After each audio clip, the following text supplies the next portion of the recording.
Saudara, kita ada di dalam khotbah berseri yang berjudul Scandal of the Cross, ya saudara ya. Kalau saudara lihat, ini adalah Holy Week. Minggu lalu kita mulai dengan Palm Sunday. Kemarin adalah Kamis Putih, di mana banyak gereja Katolik atau gereja Protestan, GKI, mereka merayakannya, di mana Yesus melakukan perjamuan yang terakhir dengan murid-muridnya, di mana Yesus dikhianati oleh salah satu muridnya, dijual seharga seorang budak 30 keping perak, kemudian ditangkap, ya, kemudian diadili, dan hari ini adalah hari di mana Yesus tergantung di atas kayu salib. Dan that's why today it is called Good Friday. Dan ini adalah hari favorit saya karena hari ini adalah di mana kita diingatkan ada skandal yang terbesar yang terjadi di sepanjang sejarah manusia. Bagaimana saudara dan saya adalah manusia berdosa bisa ada di tempat ini dan kita katakan Good Friday. There's nothing good. Apa yang terjadi di atas kayu salib kepada Yesus itu gak baik sama sekali. Tapi kita bisa berkata it's Good Friday, dan kita bisa berkata itu Jumat Agung. Semestinya itu tidak mengagungkan Yesus sama sekali kelihatannya, karena Yesus tersiksa, tergantung, ditelanjangi, berdarah, dan mati bahkan. Tetapi itu semua terjadi merupakan kebalikan. Kita yang semestinya ada di salib, kita yang semestinya mengalami hal yang terburuk, tetapi Yesus mengalami yang terburuk supaya saudara dan saya mendapatkan yang terbaik dari Tuhan. Itu merupakan suatu skandal yang terbesar. Nah, hari ini saya akan membahas tadi yang sudah dibahas juga, tapi kita akan membahasnya satu persatu. 7 perkataan Yesus di atas kayu salib dan maknanya. Saya minta saudara supaya tetap sabar dan kita akan membahasnya satu-satu dan bagaimana kita melihatnya dari lensa Injil, dan itu bagaimana mempengaruhi hidup saudara saat ini. Mari sama-sama kita berdoa sebelum meneruskan semuanya. Terima kasih Tuhan, kami diberi kesempatan untuk beribadah di dalam Jumat Agung ini. Di tempat-tempat lain, bahkan di negara-negara lain yang tidak bebas, banyak orang yang tidak bisa beribadah, tidak bisa mendengar firman dengan bebas. Tapi hari ini kami semua bisa beribadah, kami mengucap syukur untuk itu semua. Biarlah kami semua menghargai firman-Mu. Dan hari ini saat kami memaknai dan mengingat 7 perkataan-Mu, kami berdoa biarlah setiap kami bisa menerimanya dan membuka pikiran kami dan ditransformasi. Biarlah suara Sang Gembala dapat dikumandangkan, hamba-Mu semakin kecil, Engkau yang semakin besar. Dalam nama Tuhan Yesus kami berdoa. Amin. Saudara, perkataan terakhir dari orang yang menjelang ajal itu selalu yang penting bagi orang tersebut. Betul ya saudara? Gak pernah perkataan terakhir itu yang bergurau, malah jarang. Ya, itu juga perkataan terakhir menunjukkan isi hati orang tersebut, menunjukkan apa yang bermakna dan yang perlu diingat mengenai orang itu. Nah, kalau kita perhatikan 4 Injil memberi catatan yang luas, panjang, lebar, dan detail untuk momen penyaliban dan kebangkitan Kristus. Nah, kelahiran Kristus, Natal, hanya dicatat di 2 Injil, yaitu Matius dan Lukas secara detail. Tetapi kalau kita perhatikan, keempat Injil, Matius, Markus, Lukas, dan Yohanes, mencatat Alkitab bahkan bergerak sangat lambat untuk menceritakan dan mendeskripsikan proses dari penderitaan, kematian, bahkan sampai kebangkitan Kristus. Termasuk mencatat 7 perkataan Yesus yang ada di atas kayu salib. Dan hari ini kita akan melihat dan merenungkan maknanya satu persatu. Yang pertama adalah Lukas 23 ayat 33 sampai 34. Kita akan baca sama-sama. 1, 2, 3. Ketika mereka sampai ke tempat yang bernama Tengkorak, mereka menyalibkan Yesus di situ, dan juga kedua orang penjahat, yang seorang di sebelah kanannya dan yang lain di sebelah kirinya. Ayat 34 yang keras sama-sama. Yesus berkata, "Ya Bapa, ampunilah mereka sebab mereka tidak tahu apa yang mereka lakukan." Ya Bapa, yang pertama ini, ampunilah mereka karena mereka tidak tahu apa yang mereka lakukan. Saudara, ada sesuatu yang luar biasa di sini karena pada waktu itu Yesus sudah disalib. Dia mengalami kesakitan, dia mengalami sengsara, dia disiksa, dia habis dipukul, dicambuk, dia dikasih mahkota duri, dia ditelanjangi, bahkan tubuhnya dikatakan sudah hampir tidak ada kulit yang tersisa karena begitu berlumuran darah. Bahkan Alkitab di kitab Yesaya berkata bahwa dia seperti seonggok daging yang tergantung di atas kayu salib. Tetapi di tengah-tengah itu semua Di tengah-tengah kesakitannya, penderitaannya, pergumulannya, dia berteriak, "Ya Bapa." Panggilan Bapa itu menunjukkan relasi yang intim. Bahwa dia sangat percaya, dia sangat hidup dan yakin terhadap kasih Bapanya. Di tengah-tengah siksaan, di tengah-tengah pergumulan, panggilan itu menunjukkan complete trust.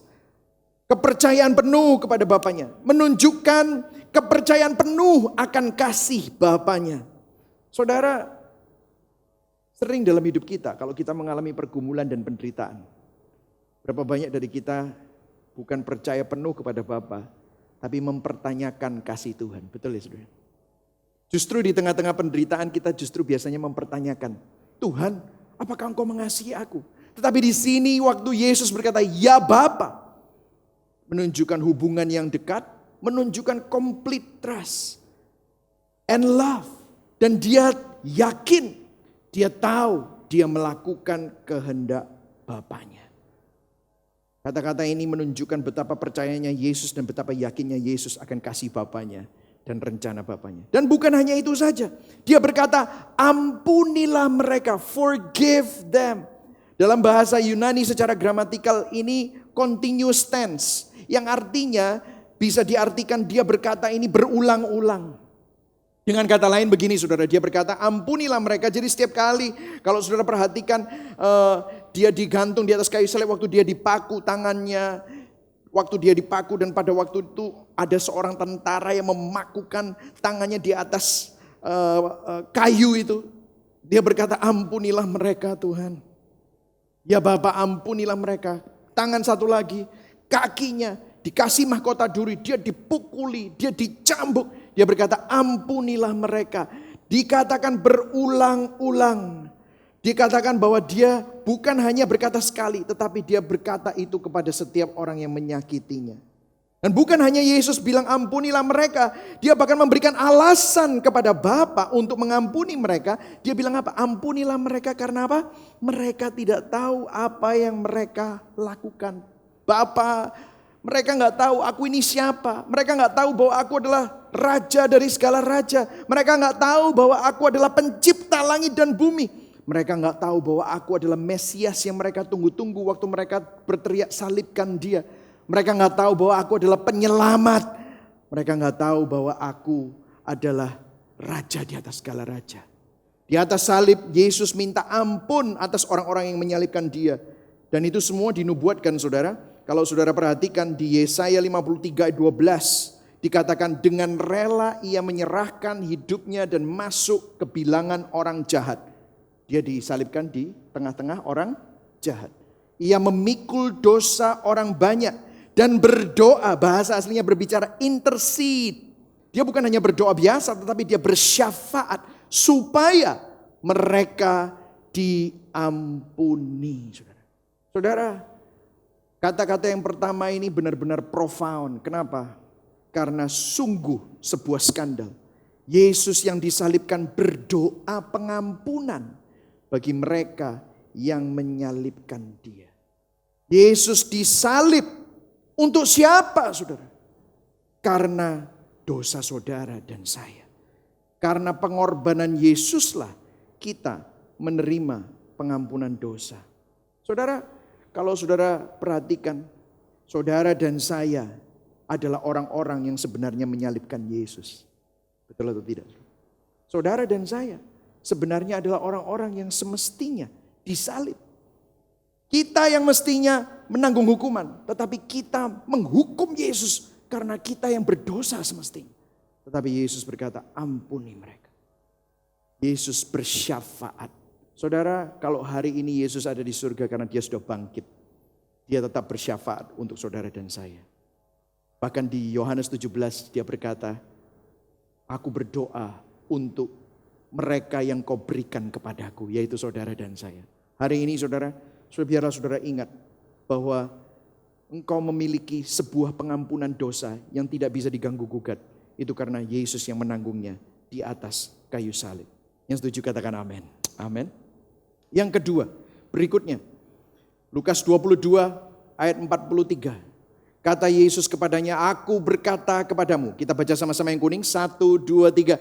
Sesungguhnya hari ini juga engkau akan ada bersama-sama dengan aku di dalam Firdaus. Sesungguhnya. Saudara, Yesus gak perlu ngomong sesungguhnya. Bahasa Inggrisnya truly. Dia hanya bisa bilang aja kan, engkau akan ada bersama-sama dengan aku hari ini di Firdaus. Kenapa dia bilang sesungguhnya? Ini bicara tentang kepastian. Katakan sama-sama kepastian. There is assurance. Ada suatu kepastian. Dan dikatakan bukan hanya sesungguhnya, tetapi hari ini juga. Bicara tentang apa? Present tense. Saudara tahu keselamatan itu bukan keselamatan yang kita miliki dulu atau keselamatan yang akan kita terima akan datang. Tetapi Yesus berkata pada penjahat itu, ada 2 penjahat, yang penjahatnya bilang, ingat aku ya Tuhan kalau engkau jadi raja. Dikatakan sesungguhnya ada pasti, yes. Hari ini juga present tense, bukan future atau past saja, tetapi present tense. Berarti keselamatan Tuhan itu yaitu sekarang bersama dengan kita. Kalau saudara belum menerima keselamatan Tuhan, hari ini ada sebuah undangan, ada sebuah Injil yang ingin disampaikan kepada saudara, yaitu the good news. Hari ini biarlah engkau terima itu. Dikatakan engkau akan ada bersama-sama dengan aku. Bahasa Inggrisnya bukan akan, bukan kayak suatu kemungkinan, tetapi kepastian. You shall be with me. Dan you itu bukan kalian, tetapi engkau. Artinya apa? Personal. Ini yang mau saya sampaikan kepada saudara. Bahwa keselamatan di dalam Kristus adalah kepastian. Yang setuju katakan amin. Amin. Berlaku saat ini, present, dan sangat personal. Saudara, saya mau kasih tahu kepada saudara bahwa keselamatanmu kamu gak bisa dompleng, kamu gak bisa ngikut istrimu, ngikut suamimu, ngikut orang tuamu, ngikut anakmu. No. Keselamatan itu sesuatu yang sangat personal. Tuhan ingin saudara mengalaminya. Bukan hanya ngikut-ngikut. Ada banyak orang yang membuat saya sedih. Ya sudah, saya ikut apa kata istriku deh. Ya sudah, aku ikut apa kata suamiku deh. Saya berdoa hari ini supaya saudara sadar dan bertobat kalau saudara masih melakukan itu. Saya berdoa supaya saudara dapat menerimanya. Ada suatu kepastian. Dan itu bukan cuma hanya di masa lalu atau yang akan datang, tetapi saat ini dan sangat personal. Dan kemudian Yesus menjanjikan sesuatu. Apa yang Yesus janjikan? Yesus menjanjikan apa? You will be with me. Engkau akan bersama-sama dengan aku di surga, di Firdaus, in paradise. Apa yang Yesus janjikan? Yesus menjanjikan keselamatan. Yesus menjanjikan surga. Nah, kadang-kadang di sini saya melihat banyak orang salah kaprah, saudara. Banyak orang melakukan banyak hal. Iya, Pak, saya beribadah supaya saya bisa masuk surga dan gak masuk neraka. Tetapi waktu saya gali lebih lanjut, orang itu tidak pernah menyebutkan kasih Kristus, tidak menyebutkan salib, tidak menyebutkan kasih Allah. Yang dia sebutkan adalah perbuatan-perbuatannya untuk supaya dia tidak masuk neraka tetapi masuk surga. Apa sih surga ini? What is heaven? Apa Firdaus?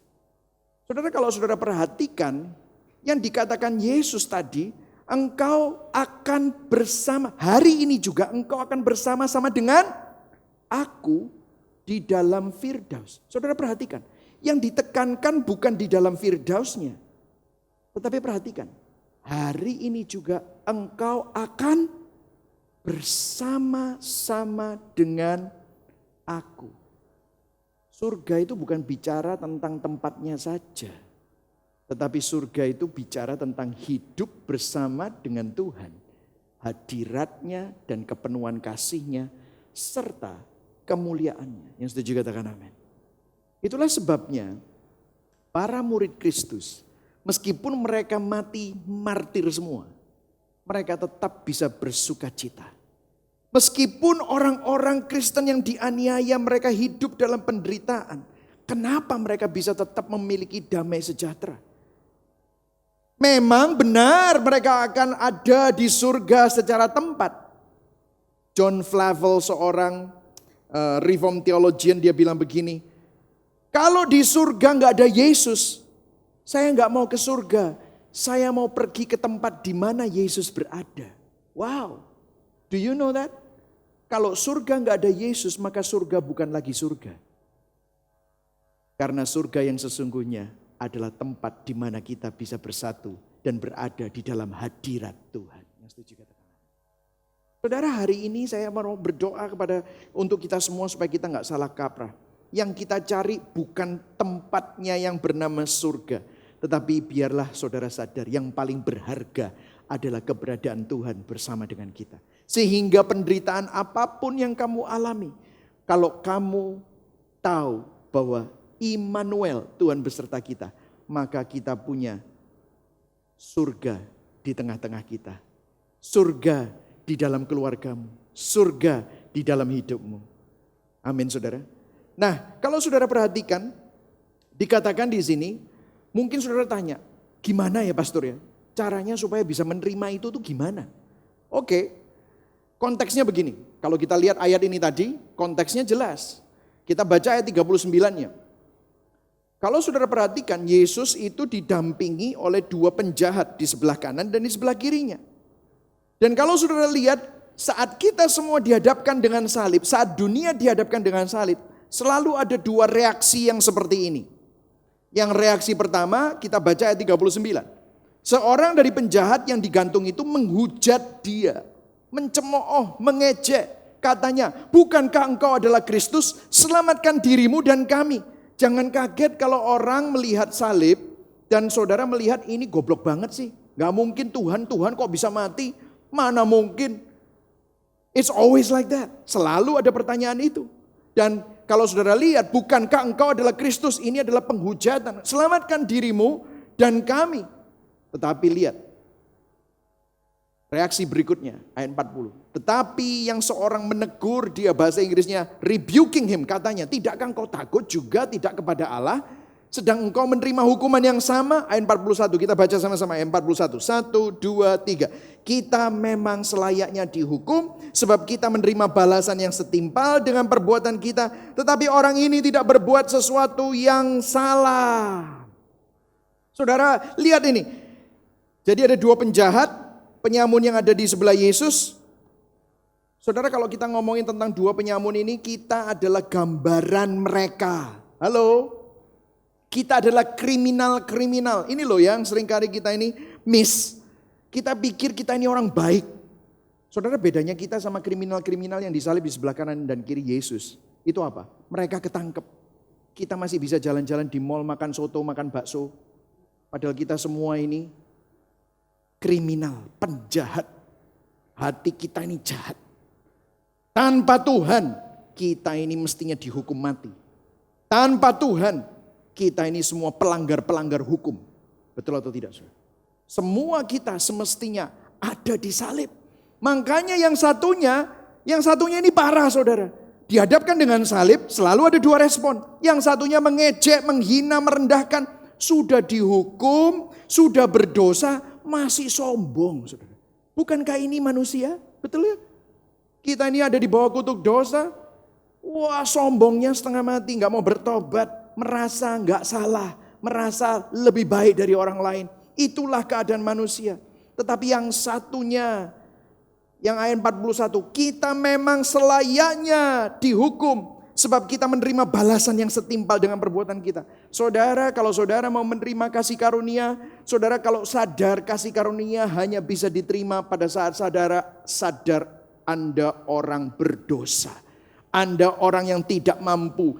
Anda harus datang dengan sebuah kerendahan hati. Kerendahan hati tidak bisa dipalsukan.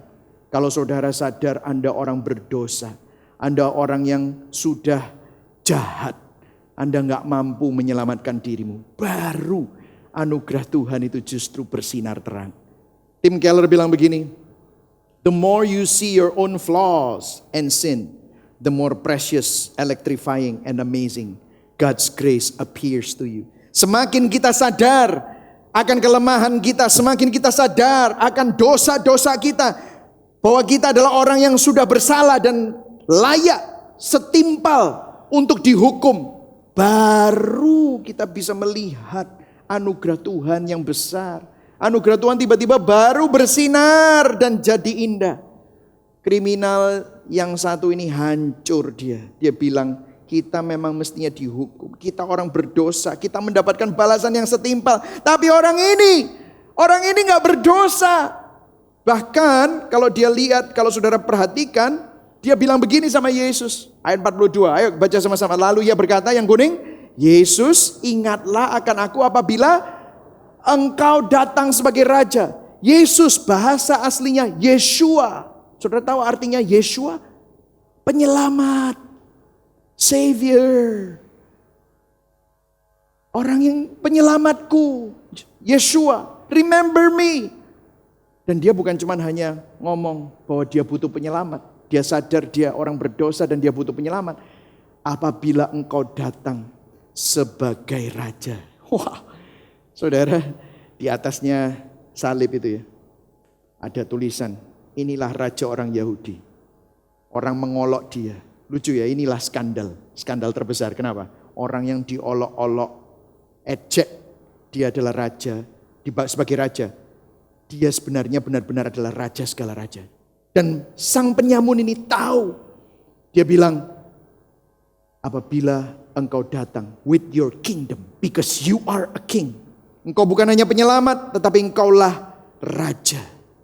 Makanya Yesus bilang, sesungguhnya hari ini juga engkau akan bersama-sama dengan aku di dalam Firdaus. Saya yakin penyamun ini bukan mengatakan semua itu karena dia hebat dan mampu. Tetapi anugerah Tuhan yang memampukan dia. Betul ya saudara? Kenapa saya bilang ini? Lihat, kata-kata ini, sesungguhnya hari ini engkau akan bersama-sama dengan aku di dalam Firdaus. Penjahat ini, perhatikan saya, yang online juga perhatikan saya. Penjahat ini, penyamun ini belum ada kesempatan untuk berbuat baik. Betul atau tidak? Belum ada kesempatan dia untuk dibaptis. Belum ada kesempatan dia untuk ngasih perpuluhan. Belum ada kesempatan untuk dia melayani Tuhan. Belum ada kesempatan dia katekisasi. Dia belum kesempatan untuk beribadah.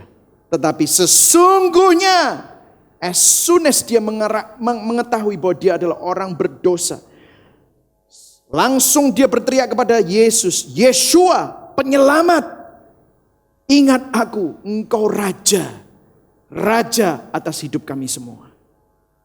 Langsung dia menerima keselamatan. Saudara, perkataan Yesus yang kedua menegaskan bahwa kita yang tidak layak hanya bisa diselamatkan karena kasih karunia oleh iman. Berikan tepuk tangan buat Tuhan Yesus. Inilah Injil. Amin, saudara. Gak bisa kita diselamatkan. Apa yang mau kau banggakan? Apa yang mau kita banggakan? There's nothing that we can boast about.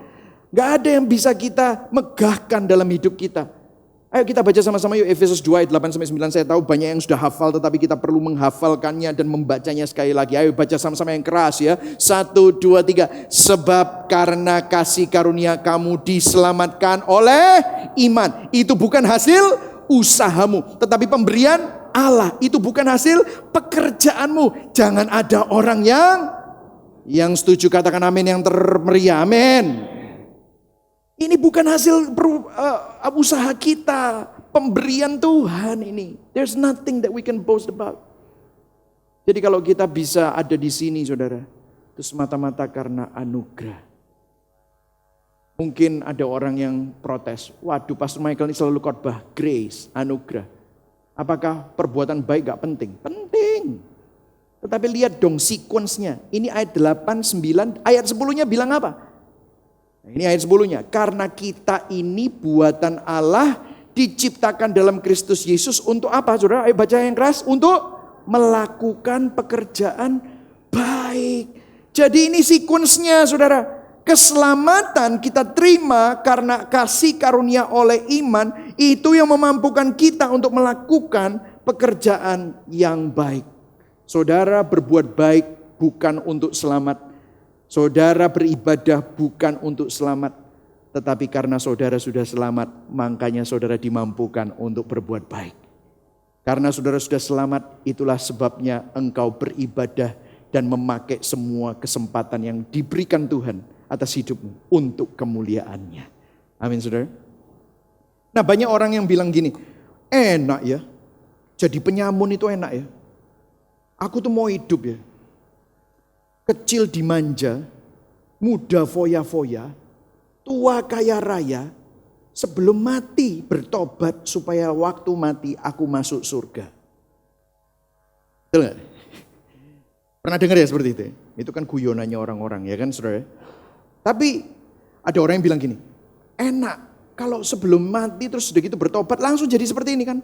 Jadi kan Pastor Michael bilang gak usah baik-baik. Oh udah ada kan, kita gak usah berbuat baik, kita langsung terima ini. Saya mau memberikan sebuah argumentasi. Saudara dengarkan saya, sang penjahat, penyamun yang disalib itu tidak menunggu sampai dia pas mau mati baru percaya Yesus. Meskipun ini yang terjadi, tapi dengarkan saya. Dia memanggil nama Yesus, menyadari bahwa dia orang berdosa. Itu kesempatan pertama kalinya dia ketemu sama Yesus. Dia langsung percaya, dia langsung mengaku dosanya, dia mengambil kesempatan itu, langsung panggil Yesus sebagai penyelamat dan raja. Kebetulan kesempatan pertamanya itu juga adalah kesempatan terakhir di hidup. Saudara, saya yakin kalau Tuhan memberikan kesempatan untuk si penjahat ini hidup lagi, atau hidup gak jadi mati, saya yakin hidupnya akan dipakai untuk memuliakan Tuhan. Amin. Amin saudara. Sang kriminal bertobat di kesempatan pertama.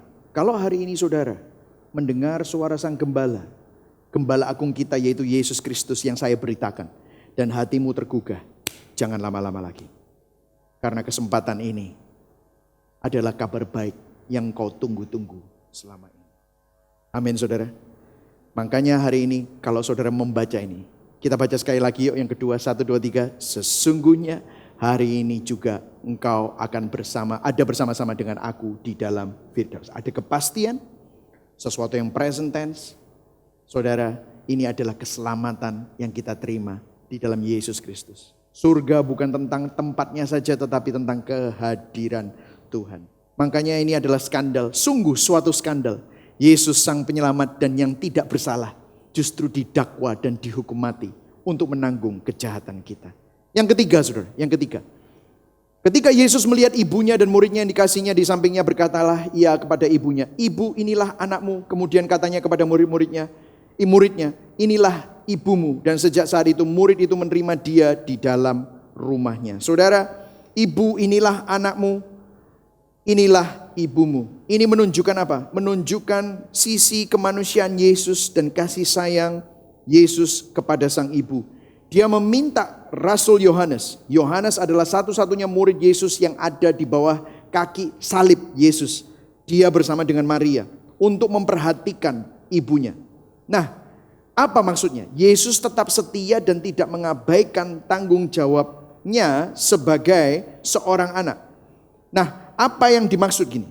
Ada sesuatu yang menarik mengenai Maria, ibu Yesus. Kalau kita perhatikan di Yohanes 2, Maria diceritakan bicara mengenai siapa Yesus di perkawinan di Kana.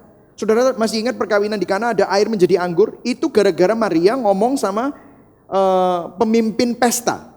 Dan menunjukkan bahwa ini loh ada Mesias yang bisa menolong kamu. Akan membuat mujizat. Tetapi kalau saudara perhatikan di Yohanes 19 waktu Yesus diadili, di Pilatus tanya, siapa yang bisa menemukan kesalahan orang ini? Siapa orang ini? Yesus. Orang ini gak bersalah. Bisa gak? Lah Maria ada di situ. Maria bisa gak ngomong? Iya saya. Dia ini anak saya. Dia bukan raja. Dia ini bukan Tuhan.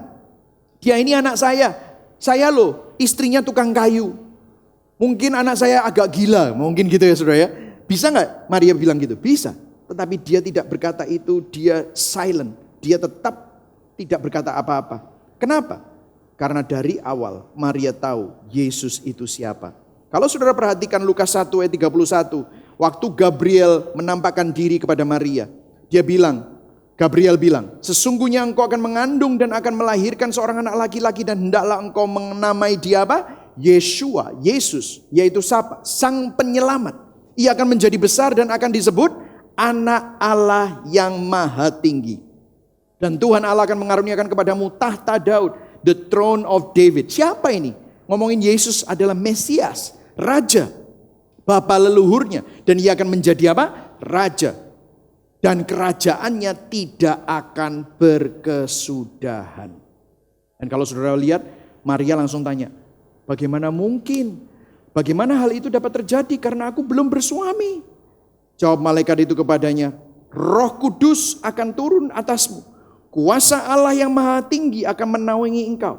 Sebab itu anak yang kau lahirkan itu akan disebut kudus, anak Allah. Saudara lihat di sini ya.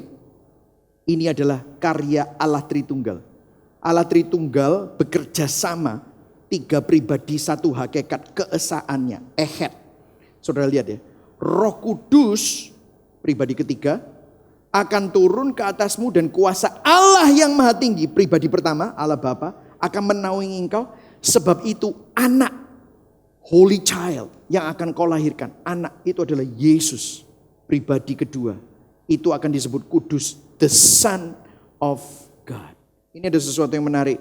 Artinya Allah Tritunggal berkarya dalam proses inkarnasi Kristus. Sesuatu yang sangat-sangat tidak mungkin. Makanya dikatakan bagaimana hal itu mungkin terjadi. Baca ayat yang ke-37. Kita baca sama-sama ya. 1, 2, 3. Sebab bagi Allah tidak ada yang mustahil. Saudara, konteks ayat ini sering dipakai orang untuk apa? Kalau kita nyanyi, bagi Tuhan tak ada yang mustahil, ya kan? Langsung mikirnya apa? Utangku beres, kankerku sembuh. Betul ya saudara? Apakah mungkin? Mungkin. Saya percaya itu juga bisa terjadi. Tetapi ini bukan bicara tentang mujizat jasmani. Atau kalau saya bisa bilang, lebih kasar sedikit ya, mujizat receh itu. Karena yang dikatakan mustahil di sini adalah bagaimana mungkin Allah jadi manusia.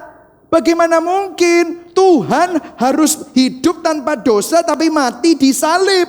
Tidak mungkin. Bagaimana mungkin masalah dosa, masalah yang tidak ada jalan keluarnya untuk manusia menyelamatkan dirinya sendiri. Ada jalan keluarnya. Ya hanya Tuhan yang bisa kasih jalan keluar. Makanya bagi Allah tidak ada yang mustahil. Amin saudara. Jadi hari ini apa yang tidak bisa diselesaikan oleh siapapun sudah diselesaikan oleh Allah. Karena bagi Allah tidak ada yang mustahil. Sungguh suatu skandal. Tuhan berinkarnasi jadi manusia. Menderita di salib. Tapi tetap setia dan tidak mengabaikan tanggung jawabnya. Dengarkan saya. Kalau Tuhan memperhatikan ibunya. Sesuatu yang jasmani. Tetapi dia juga tetap melakukan dan menyelesaikan tugasnya yang rohani. Untuk menyelamatkan kita semua. Di sini kita bisa tahu. Saya ngerti sekarang. Matius 6 dia bilang. Lihat burung di udara. Lihat bunga di padang. Tuhan pelihara semua. Dia juga mau ngomong, lihat mamaku, aku perhatikan. Saudara tahu, Rasul Yohanes adalah satu-satunya rasul yang tidak mati martir. Sampai hari tuanya. Saya yakin dia dipelihara Tuhan, kenapa? Dikasih satu tugas, jaga mamanya Yesus. Kalau Tuhan perhatikan begitu detail, bagaimana dengan hidup saudara dan saya? Kita aman di dalam dia. Bisa kelihatannya hidupmu habis-habisan. Bisa kelihatannya hidupmu mengalami hal yang buruk. Tetapi satu hal yang kamu harus tahu. Saya harus tahu. Dia tidak pernah meninggalkan. Kalau dia menyelesaikan masalah yang terbesar. Maka dia juga pasti akan memperhatikan setiap detil hidupmu. Amin saudara. Nah disitulah kalau kita melihat bahwa dikatakan bahwa ibu inilah anakmu. Inilah ibumu. Ini adalah care that Jesus. Dia ini adalah sisi kemanusiaan Yesus. Yang berikutnya, yang keempat. Matius 27 ayat 45 sampai 46. Mulai dari jam 12 kegelapan meliputi seluruh daerah itu sampai jam 3. Kira-kira jam 3 berserulah Yesus dengan suara nyaring. Elai, Elai, lama sabachthani, artinya Allahku, Allahku, mengapa engkau meninggalkan aku. Coba saudara perhatikan perkataan ini ya saudara ya. Yang pertama dia bicara, ya Bapa, ampunilah mereka. Dia pakai Bapa. Bagaimana Tuhan itu mempunyai hubungan yang sangat intim dengan Allah Tritunggal, mempunyai komunal. Nah, tetapi yang di sini dikatakan Allahku. Nah, saudara ada sesuatu yang menarik yang perlu kita pelajari dan perlu kita perhatikan, Alkitab memang secara detail menceritakan proses penyaliban Kristus. Tetapi secara detail, banyak detail yang hilang. Seperti saya kasih contoh, panjang pakunya. Biasanya Alkitab sangat detail ya. Dia memberikan ukurannya bait Allah, itu detail sekali. Ukurannya Bahtera Nuh, detail sekali.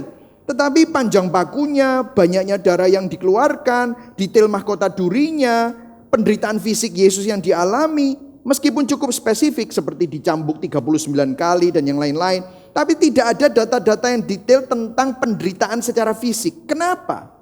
Karena Injil ingin membawa kita kepada sesuatu yang lebih besar dan menakutkan daripada sekedar penderitaan fisik. Di Getsemani, Yesus berkata, cawan ini kalau bisa berlalu.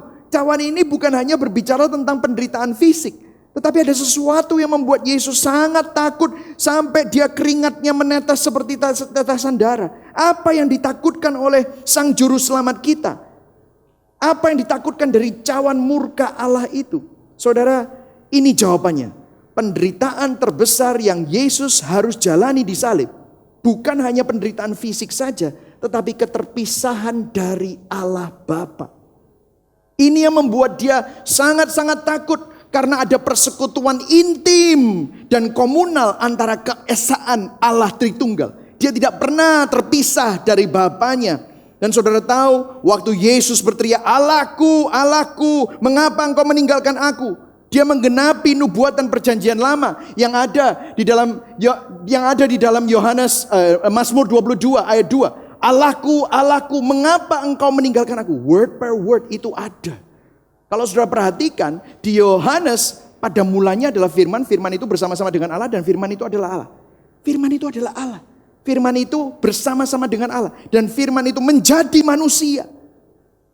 Jadi Yesus itu adalah bagian dari Allah Tritunggal, tetapi pada waktu dia disalib ada keterpisahan. Dan ini sudah dinubuatkan oleh Daud. Mereka menusuk tangan dan kakiku. Sebelum ada sistem salib, ratusan tahun sebelumnya, Daud sudah menubuatkan tentang salib. Mereka membagi-bagikan pakaianku di antara mereka. Mereka membuang undi atas jubahku. Wow, ini begitu spesifik. Bagaimana Tuhan itu disalib. Menusuk tangan, menusuk kaki. Nah saudara, pertanyaannya gini, kenapa sih? Kok Allah harus meninggalkan, ada keterpisahan antara Allah Anak dan Allah Bapa? Dengarkan saya, kenapa? Mengapa Allah Bapa meninggalkan Yesus? Yang di rumah juga, online, dengarkan, jangan sampai miss ini. Kenapa? Allah adalah Allah yang kudus, maha kudus. Dia tidak bisa mentoleransi dosa sama sekali. Apa yang terjadi pada Yesus Kristus? Yesus menanggung dosa kita semua. Allah yang kudus tidak bisa bercampur dengan dosa dan Yesus menanggung dosa saudara dan dosa saya. Semuanya. Yesus menanggung dosa umatnya, menanggung dosa umat pilihannya, menanggung dosa gerejanya. Sehingga keterpisahan itu terjadi. 1 Petrus 2 ayat 24, Ia sendiri telah memikul dosa kita di dalam tubuhnya di kayu salib. Jadi pemikulan dan penanggungan dosa Yesus itu bukan hanya simbol atau kiasan, tetapi literal. Benar-benar terjadi. Ia sendiri telah memikul dosa kita di dalam tubuhnya disalib. Supaya kita yang telah mati terhadap dosa hidup untuk kebenaran.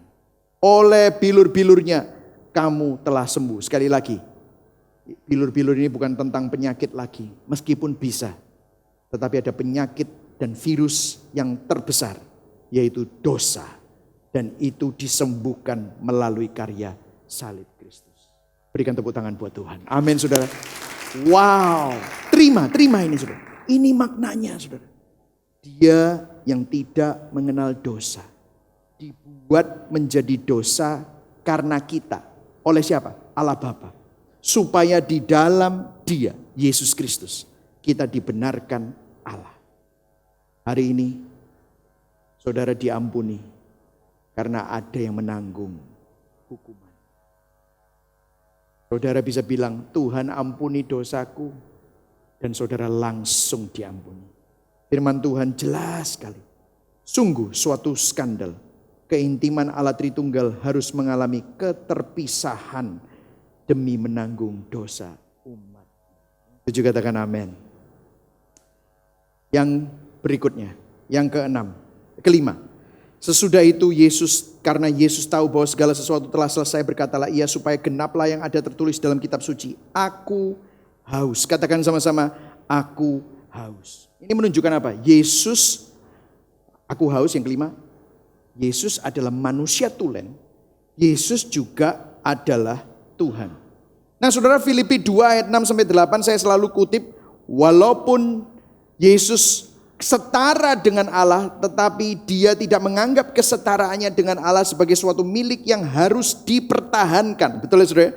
Dan ayat kelimanya dikatakan bahwa dia mengosongkan dirinya. Nah apa artinya mengosongkan dirinya? Ini di Filipi 2 ayat 5. Mengosongkan dirinya bukan mengosongkan dirinya dari ketuhanannya, bukan. Tetapi dia mengosongkan dirinya dari kemuliaan surga. Dia kosongkan dirinya, mengambil rupa seorang hamba, menjadi sama dengan manusia. Dia memakai atribut kemanusiaan. Jadi Tuhannya tidak pernah hilang. Makanya Yesus 100% Tuhan sejati, tetapi dia juga manusia sejati.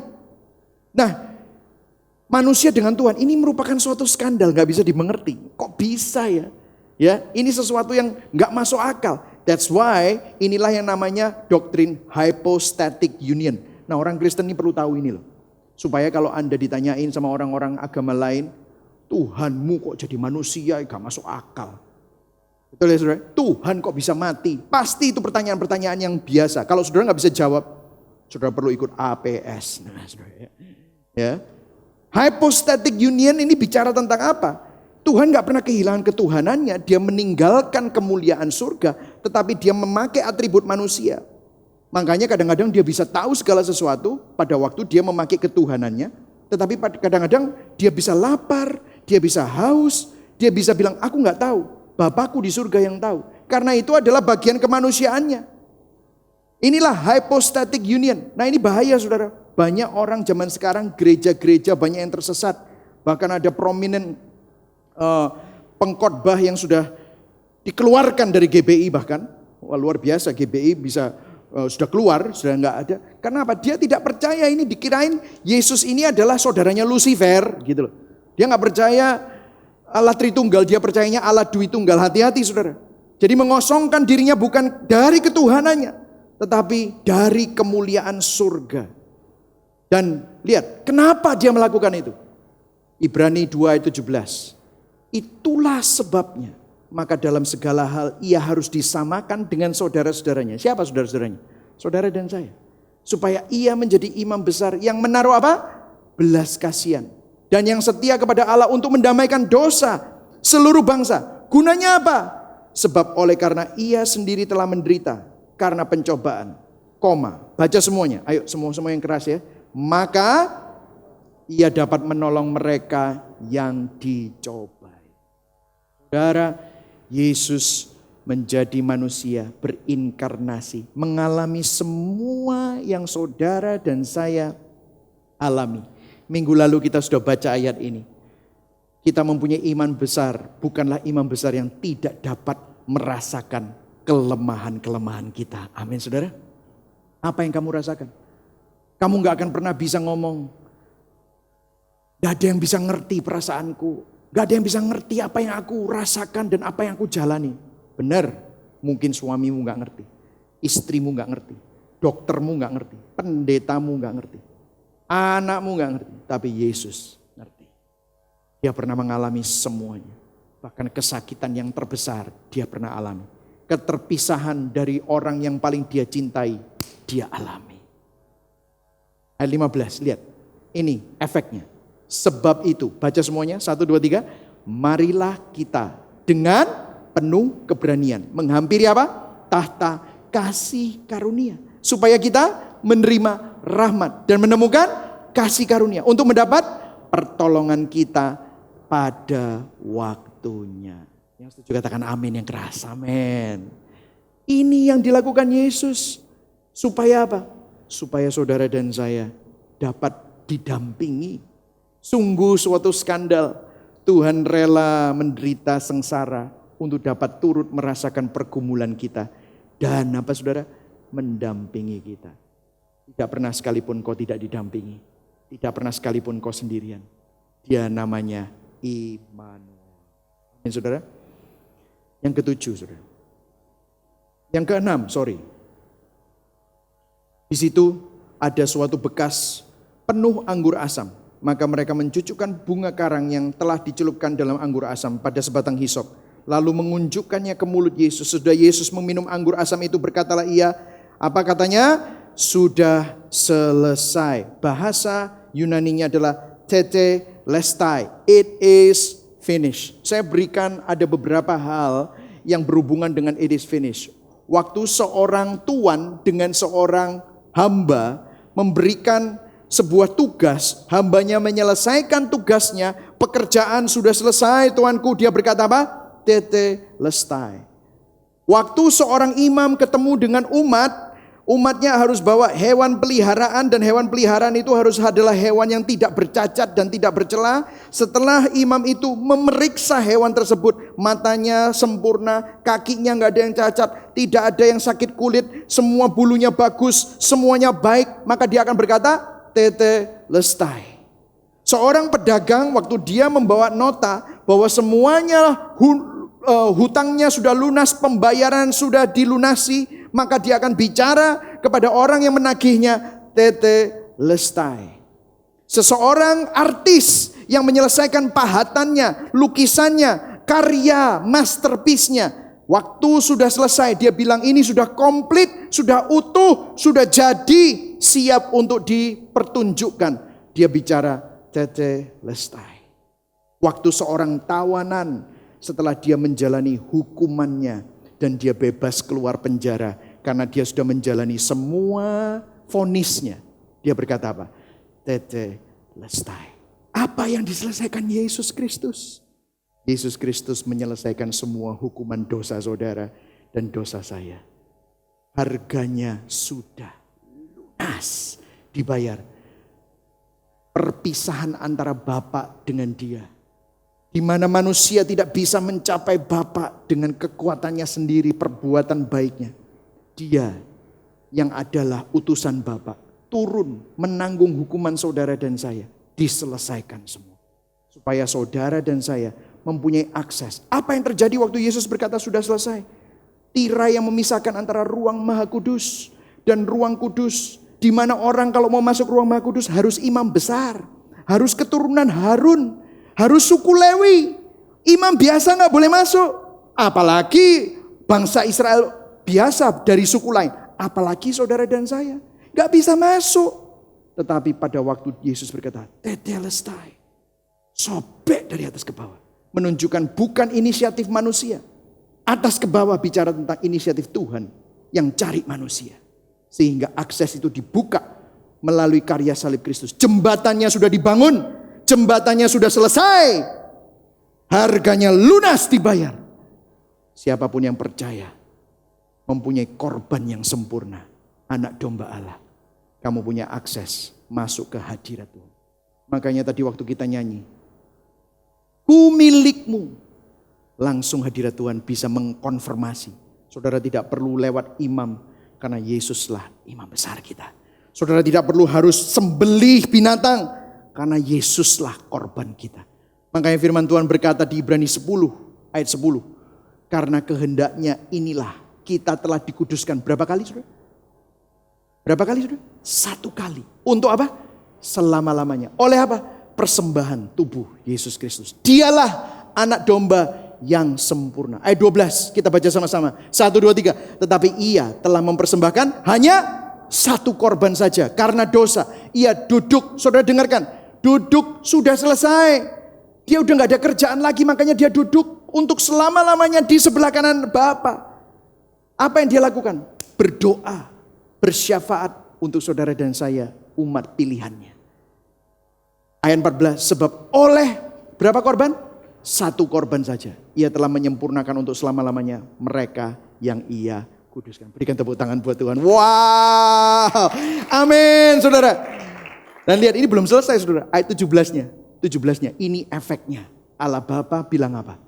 Dan aku tidak lagi mengingat dosa-dosa. Saudara tahu? Dosamu tidak diingat lagi. Kesalahanmu tidak diingat lagi. Karena korban yang sempurna. Karena Jumat Agung terjadi. Karena Good Friday. Di mana nothing good happen to Jesus. So something good happen to us. Itulah Good Friday. Sungguh suatu skandal. Kegagalan dan masalah terbesar manusia yaitu dosa. Ditanggung, dibayar, diselesaikan oleh Tuhan. Yang terakhir. Ya Bapa, ke dalam tangan-Mu kuserahkan nyawaku. Yesus berseru, yaitu tabir bait suci terbelah dua, tadi saya sudah cerita. Ayat 46, Yesus berseru. Dan sesudah berkata demikian, ia menyerahkan nyawanya. Saudara, Yesus menyelesaikan tugasnya. Dia menggenapi nubuatan. Dia menggenapi semua nubuatan. Ada ayatnya saudara, Yohanes 19 ayat 32-34. Ini gori ya. Saya akan jelaskan kepada saudara. Saya nggak usah baca, tapi saudara baca sendiri. Waktu itu prajurit datang, udah jam 3. Harus mati ini orang semua. Ayo kita lihat penjahatnya. Masih belum mati. Saudara tahu apa yang terjadi sama orang yang belum mati di atas kayu salib? Minggu lalu saya udah ceritakan, kalau orang di kayu salib itu mereka dipaku pada saat salibnya masih di bawah. Jadi tangannya dipaku, Yesus bilang ampuni mereka, ampuni mereka. Kakinya ditumpuk, dipaku, ampuni mereka. Yesus bilang gitu. Saudara tahu siapa yang menyalibkan? Dia disalib karena saudara dan saya. Kitalah yang menyalibkan dia. Dia angkat. Lalu saya cerita sama saudara, bagaimana waktu dia angkat, akan terdengar suara klak. Apa yang terjadi? Sendinya, bahunya copot, lepas dari persendiannya. Karena tubuhnya gandol langsung. Karena hanya disangga oleh paku. Klak. Dia gak bisa gini. Yang menahan apa? Paku yang dipakukan di tumitnya. Dan itu yang menahan dia. Makanya setiap kali dia mau nafas, dia gak bisa nafas. Makanya dia harus angkat. Bertumpu sama paku tadi. Dia angkat gitu. Dia bisa nafas. Setiap nafas selama 6 jam. Dia harus melakukan itu. Setiap kali dia angkat, darah tercurah. Karena tangannya juga gini. Tercurah. Pembuluh-pembuluh darah besar di situ semua. Makanya kalau tentara Romawi mau memastikan mati, dipatahkan kaki, tulang keringnya dipatahkan supaya gandol seluruhnya, orang itu gak bisa nafas dalam beberapa detik, mati, gak ada oksigen. Orang Romawi begitu kejam, mereka master untuk menyiksa orang. Dan waktu tentara Romawi datang melihat 2 penjahat dipatahkan, das, biar mati. Lihat, baca di sini ayat 33. Tetapi ketika mereka sampai kepada Yesus dan melihat bahwa ia telah mati. Ini orang Romawi, ahli dalam menyiksa, ahli perang, kerjanya membunuh orang. Sudah tahu Yesus mati.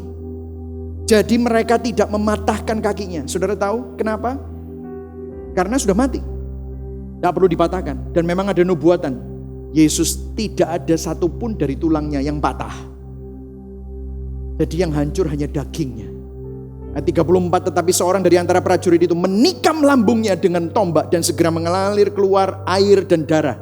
Darah dan air. Itu apa yang terjadi kalau saudara mati, saudara meninggal, plasma, hemoglobin dengan sel darah merah itu terpisah dengan air yang ada di dalam darah.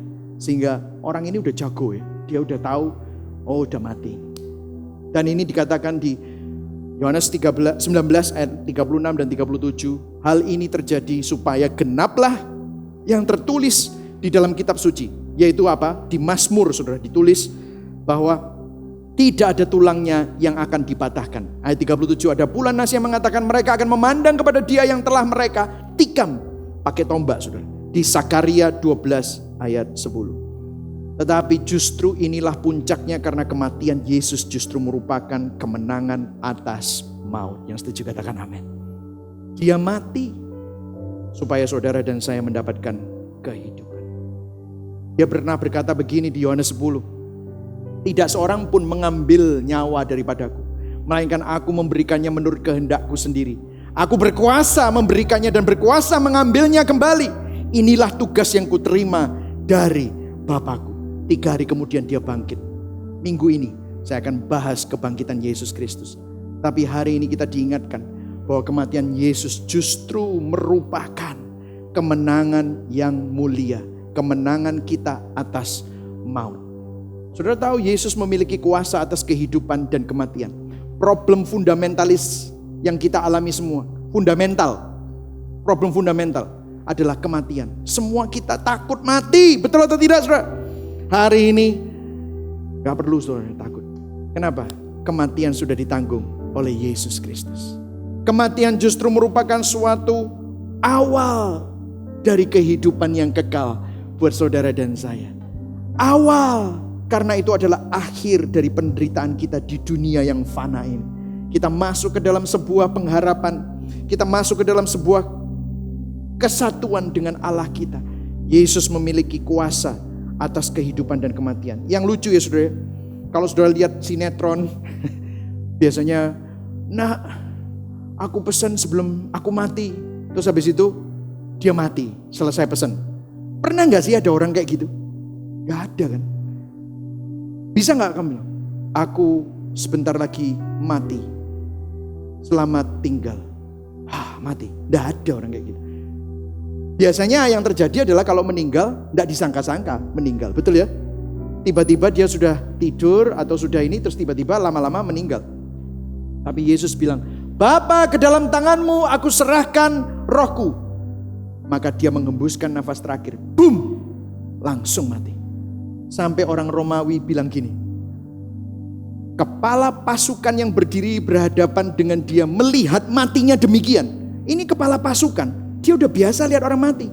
Orang kalau mau dibunuh dia minta ampun, jangan dibunuh aku. Atau kalau orang yang sudah sekarat, dia akan lihat matinya pelan-pelan. Dia udah biasa nyalipin orang. Tapi dia gak pernah lihat mati orang kayak gini, ini gak pernah. Matinya demikian, gimana? Begitu ngomong, aku serahkan, langsung mati saat itu. Berkatalah ia, sungguh orang ini adalah the Son of God.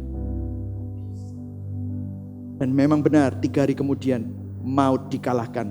Dia bangkit dari antara orang mati. Saudara, ini yang terakhir. Mari sama-sama kita berdiri. Saudara diberkati hari ini. Amin.